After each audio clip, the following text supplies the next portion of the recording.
Now, when thinking of harder video games, Mario games don't really come to mind. Mario games in general are meant to be enjoyed by everybody, and in return are usually pretty forgiving. However, almost every Mario game has a good handful of levels that give even the most seasoned of gamers a run for their money. And in today's video, we are going to be going over the top 5 hardest 2D Mario levels. Before we get the video started, here are a few rules. The first rule is that I will only be able to pick out one level per game. The second rule is that I will only be allowed to include levels from the 2D Mario games. And the third and final rule is that I will only be allowed to include levels from mainline Mario games, so no Donkey Kong Country or Yoshi's Island levels. But now with all that out of the way, let's get right into the video.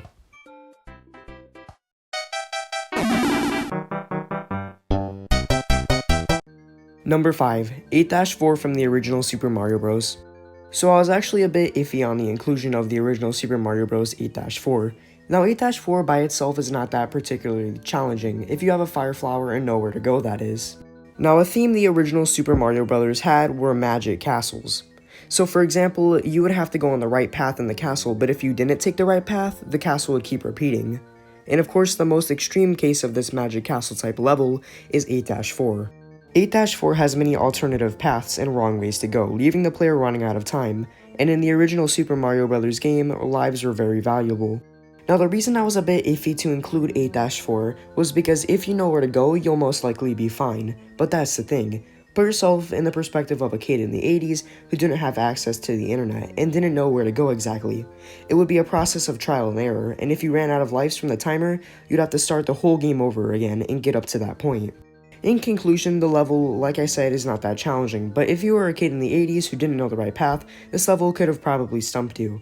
But nowadays, anyone can easily look up a guide on what the exact path is, so nowadays the level isn't near as hard.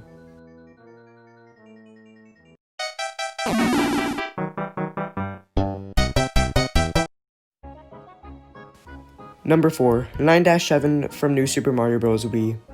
One of my favorite things in Mario games are secret post-game worlds and harder challenges.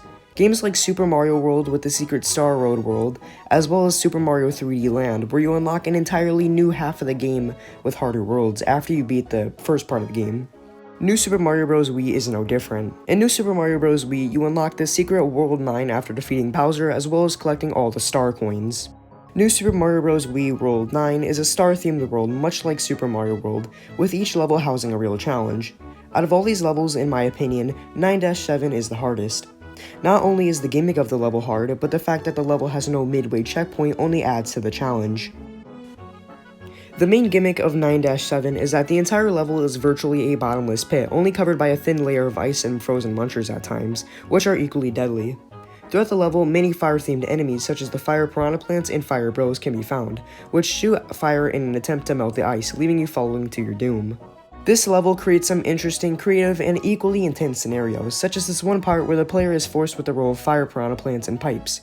The player has to act fast to not only avoid their fire piranha plants themselves, their fireballs, and the holes they create in the ice. Not only that, but some star coins in the level make the player have to purposely burn certain blocks by using the enemies to reach the lower ground, but wait for too long and you'll get trapped.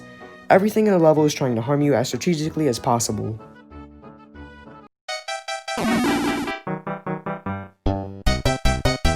Number 3. Tubular from Super Mario World. Star Road is a really hard secret world from Super Mario World, much like World 9 from New Super Mario Bros. Wii, with each level being really hard. But out of all these levels, in my opinion, Tubular is the hardest. Now I know this is a bit off topic, but how cool is it that every level in Star Road is named after some kind of 90s slang words? Tubular, Mondo, outrageous, gnarly, it's all here. Tubular is the second level chronologically in Star Road, right after the level Gnarly. In Tubular, the player is forced to grab the P-Balloon power-up, transforming the player into a slow, hovering balloon Mario. Similarly to 9-7, this level is also a virtually bottomless pit, but this time there is no ground. The player has to first jump under an awkwardly placed block to then have the P-Balloon power-up fling out of nowhere, forcing the player into a frantic rush to grab it. Now with the P-Balloon power-up, the player has to float Mario to the end of the stage, while dodging tons of projectiles from various enemies. Now on paper, this doesn't sound so bad, but it is. This creates 3 problems. Problem 1, Balloon Mario is incredibly slow. Problem 2, the timer runs out fast. And problem 3, you have to memorize and perfect every action and movement, as Balloon Mario always hovers slightly up for whatever reason, which can definitely get you hit. This plus the P-Balloon background music getting faster and faster, forcing the player into a frantic rush to get the next P-Balloon, will most likely get them hit in the process. Also similarly to 9-7, this level has no checkpoint. There are tons of things trying to harm you and throw stuff at you, charging chucks, throwing baseballs, as well as volcano plants, which jump up and sprout into multiple burning projectiles. The key to this level is trial and error.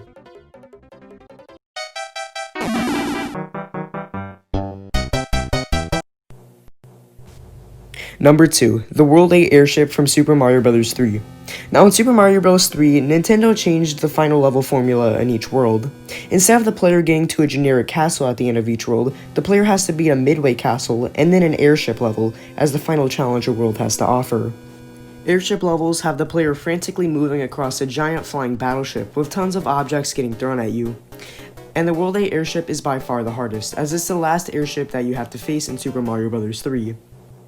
The World 8 airship has the player traveling across small wooden platforms trying not to fall into the abyss, all the while a storm is raging in the background, but by far the hardest part about this level is the automatic screen scrolling.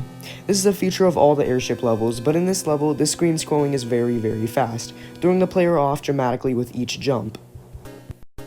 The main enemy in the World 8 airship are Rocky Wrenches. Rocky Wrenches are small mole-like enemies that pop out of airship levels and mechanical levels and throw wrenches in your path.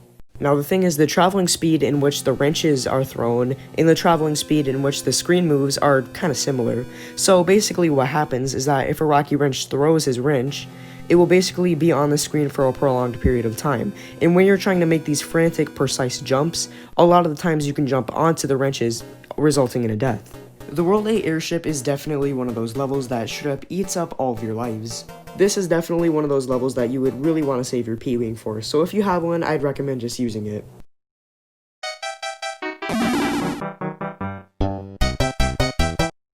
In my opinion, the number 1 hardest Super Mario Bros. 2D level is C3 from The Lost Levels.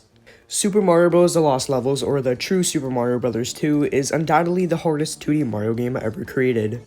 Nintendo released this game in Japan as a harder challenge for players that already beat the original Super Mario Bros., and thankfully in the rest of the world we got the Super Mario Bros. 2 we all know and love instead.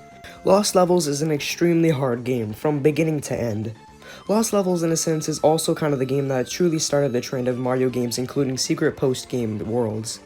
If you beat Lost Levels a total of 8 times, yes, 8 long, grueling times, you unlock the 4 bonus worlds. The bonus worlds are World A, World B, World C, and World D. But the hardest level in this game, and arguably the hardest Mario level of all time, is C3. C3 is yet another mostly bottomless pit level that has an annoying rage quit inducing wind mechanic that forcefully blows Mario to the side of the screen. In this level, you must bounce off of extremely unpredictable springs that send you flying like mad up into the air. This sense of flinging extremely high in the wind creates an ultimate challenge, as most of the time you have no clue where you'll land. Then on top of that, you'll most likely have to beat this level of Small Mario, as Lost Levels includes 5 power-ups throughout the entire game. And that is precisely why Super Mario Bros. Lost Levels C3 is the hardest Mario level ever. But anyway, that is all for this video. If you liked the video, hit the thumbs up, and if you like this type of content, look at some of the other stuff on my channel. You'll probably like it too. Anyways, thank you all so much for watching, and I'll see you guys next time.